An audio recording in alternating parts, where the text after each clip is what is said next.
Somewhere in August 2017 me state बँकेला एक माहिती अधिकारात अर्ज केला की या पहिल्या तिमाही एप्रिल ते जून या 3 महिन्यामध्ये तुम्ही किती मिनिमम बॅलन्स पेनल्टी गोळा केली देशभरात आणि किती ग्राहकांना चुना लावला याची माहिती द्या.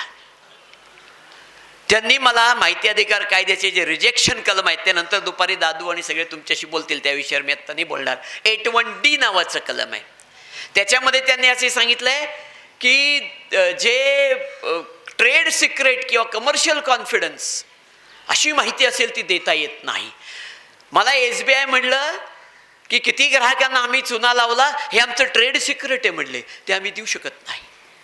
मी पुढे हेही विचारलं होतं की तुम्ही प्रोसिजर काय फॉलो करता पेनल्टी लावताना मिनिमम बॅलन्सची, ती पण मला पाहिजे. त्यांनी तेही धुडकावून लावलं. मी त्यांना अजून एक अर्ज केला.